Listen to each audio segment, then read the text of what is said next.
क्रोध करने वाला खुद भी जलता है और दूसरों को भी जलाता है। बुद्ध अपने शिष्यों को दे रहे थे उपदेश। तभी एक व्यक्ति को बुद्ध की बातें अच्छी नहीं लगीं। वह उठा और बुद्ध का अपमान कर दिया।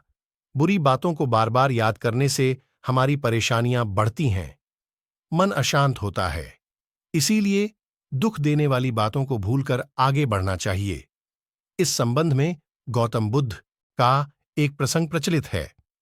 गौतम बुद्ध अलग अलग क्षेत्रों में भ्रमण करते और अपने शिष्यों को उपदेश देते थे। एक गांव में वे उपदेश दे रहे थे। बुद्ध ने कहा कि क्रोध ऐसी अग्नि है जिसमें क्रोध करने वाला खुद भी जलता है और दूसरों को भी जलाता है। बुद्ध के प्रवचन सुनने के लिए बड़ी संख्या में लोग वहां बैठे थे। उन लोगों में बहुत गुस्से वाला एक व्यक्ति भी बैठा हुआ था। उसे ये बातें पसंद नहीं आई। वह अचानक उठा और बोलने लगा कि बुद्ध, तुम पाखंडी हो। बद्दी बड़ी बातें करना ही तुम्हारा काम है। तुम लोगों को भ्रमित कर रहे हो। तुम्हारी ये बातें आज कोई मायने नहीं रखती हैं।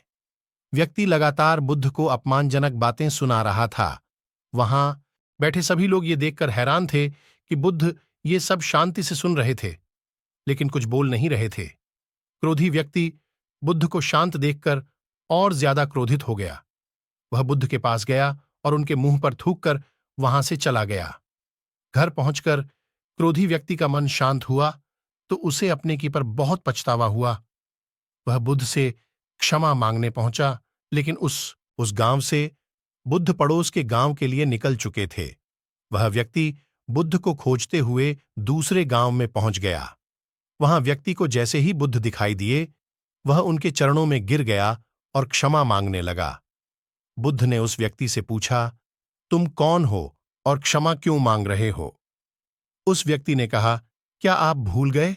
मैंने कल आपके साथ बुरा व्यवहार किया, आपका अपमान किया था। बुद्ध ने कहा, बीता हुआ कल मैं वहीं छोड़िहाच आया हूं और तुम अभी भी वहीं रुके हुए हो। तुम्हें गलती पर पछतावा है। तुमने पश्चाताप कर लिया। अब तुम निष्पाप हो गए हो। बुरी बातें याद करते रहने से हमारा आज बर्बाद हो जाता है। इस आदत की वजह से भविष्य भी बिगड़ सकता है। इसीलिए बीते हुए कल की बातों को भूलकर आगे बढ़ना चाहिए।